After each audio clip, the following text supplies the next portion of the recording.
Sircilla urban Peddur శివార్లో Mahatma జ్యోతి పూలే residential school వద్ద విద్యార్థుల తల్లిదండ్రులు ఆందోళనకు దిగారు. హాస్టల్ భవనంలో సరైన వసతులు లేక విద్యార్థులు ఇబ్బందులు పడుతున్నారని ఆవేదన వ్యక్తం చేశారు. గతంలోనూ నిరసన తెలిపిన అధికారుల తీరులో మాత్రం ఎలాంటి మార్పు రాలేదని మండిపడ్డారు. కనీస సౌకర్యాలు లేకపోవడంతో విద్యార్థులు హాస్టల్లోని గదుల్లోనే తరగతులు నిర్వహిస్తున్నారని మండిపడ్డారు. విద్యార్థులను చూసేందుకు వస్తోన్న తల్లిదండ్రుల పట్ల సిబ్బంది వ్యవహార శైలి సరిగ్గా ఉండడం లేదన్నారు. ఇప్పటికైనా విద్యార్థుల కోసం పక్కా భవనాన్ని నిర్మించి మౌలిక వసతులు కల్పించాలని కోరారు.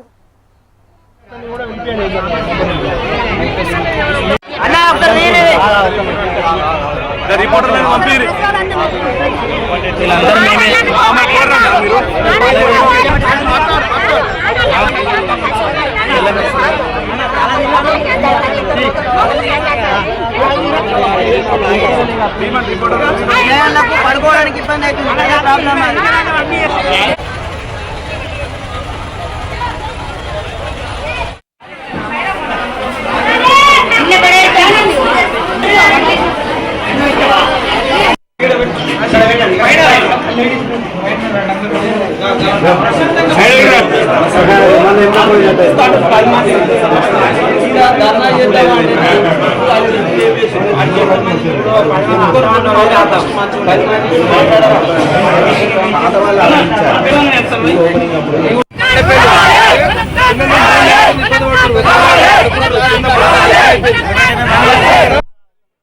చేయడానికి మాకు కనీసం ఒకసారైనా పేరెంట్స్ మీటింగ్ అయినా ముచ్చటే లేదు. ఇక్కడ మాకు టీచర్స్ ఎవరో తెలుస్తలేరు, ఇలా వర్క్ చేసే వాళ్ళు ఎవరో తెలుస్తలేరు. మేము గౌరవం ఇవ్వడం లేదంటున్నారు.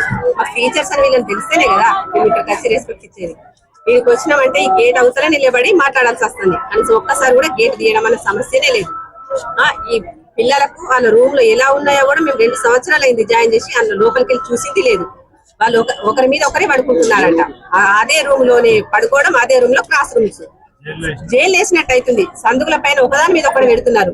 ఒకదాని మీద ఒకటి పెడేసరికి మొత్తం బ్యాగులు ఖరాబ్ అవడం, బట్టలు ఖరాబ్ అవడం. బట్టలు ఎండేసుకోవడానికి కనీసం పిల్లలకు వసతులు లేవు, ఒక దండాలు లేవు, ఏవి లేవు. ఏమున్నా బట్టలు పోవడం మీ పిల్లలకి. ఇలాంటి పిల్లలకి ఎలర్జీలు తయారవుతున్నాయి. ఎలర్జీలు అయితే హాస్పిటల్ పెట్టి వేలు పెట్టలేక చనిపోతున్నాం. కొంచెమన్నా వసతి ప్రసాదం ఉంటేనే కదా పిల్లలకు ఎలర్జీ లేకుండా చూసుకోగలిగేది.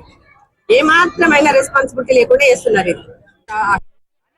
ఈ రాష్ట్ర ప్రభుత్వం గొప్పలు చెప్పుకుంటున్నది. విద్యార్థులకు ఎన్నో సౌకర్యాలు చేసి ఇక్కడ చూస్తే అతి దారుణంగా ఉంది. జైళ్లలో ఖైదీలకు ఒక బాగుంటుంది. ఇక్కడ ఉన్నంత చదువులు చదివి ఎంతో భవిష్యత్తు ఉన్న విద్యార్థులను ఇంత దారుణంగా వసతులు లేక చాలా ఇబ్బందులు అవుతున్నా ఇక్కడున్న అధికారులు గాని రాష్ట్ర ప్రభుత్వం గాని ఇంతవరకు స్పందించకపోవడం చాలా దురదృష్టం అని ఈ సందర్భంగా తెలియడం జరుగుతుంది. నిజంగా ఇప్పుడున్న తల్లిదండ్రులు ఎన్నోసార్లు ఇక్కడ కలెక్టర్ గారికి కూడా విజ్ఞప్తి చేయడం జరిగింది.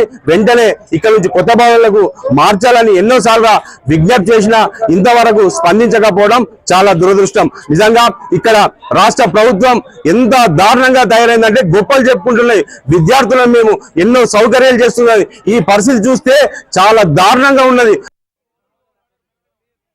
అందరికీ నమస్కారం. ఈరోజు మేము మండపల్లి హాస్టల్ ముందు ధర్నా కార్యక్రమం చేసినాం. మండపల్లిలో నిర్వహించే హాస్టల్ పెద్దూరు నందు ఇక్కడ నిర్వహిస్తారు ఈ బిల్డింగ్ లో. అయితే ఈ బిల్డింగ్ లో హాస్టల్ వసతులు సరిగా లేవు. పోయిన సంవత్సరం నుంచి మా పిల్లలకి చాలా ఇబ్బందులు అయితే మేము కలెక్టర్ గారి దృష్టికి 2 సార్లు వినతి పత్రాలు అందించాం. భవనాన్ని మారుస్తాం అనుకుంటూ కాలయాపన చేస్తారు తప్ప ఒక్కొక్క బిల్డింగ్ లో ఒక్కొక్క రూమ్ లో క్లాస్ రూమ్ లో 60 నుంచి 70 మందిని పిల్లల్ని పడుకోబెట్టి నానా ఇబ్బందులకు గురవుతారు. అదే క్లాస్ రూము, అదే గార్మెంట్, అట్లాగే కనీసం స్నానాలు చేయడానికి బాత్రూమ్లు వసతులు లేవు, బట్టలు ఎండేసుకోవడానికి వసతులు లేవు. ఎట్లాంటి వసతులు లేకుండా ఇంట్లో 400 మంది పిల్లలను ఇంట్లో కుక్కేసి ఒక జైలు లాగా ఇది హాస్టల్ నిర్వహిస్తున్నారు. మేము ప్రిన్సిపల్ గారికి పదే విన్నపించుకున్న ప్రిన్సిపల్ గారు మా మీద దురుసుగా మాట్లాడి మమ్మల్ని మీరు కలెక్టర్ దగ్గరికి పోండి ఏదైనా ఉంటే నేనేం చేస్తా అనే ఉద్దేశంతో అట్లా మాట్లాడి మమ్మల్ని గేట్ బయటనే ఉంచి మాట్లాడతాడు తప్ప ఏనాడు కూడా గేట్ లోపలికి అలో చేయడు. అందరికీ నమస్కారం.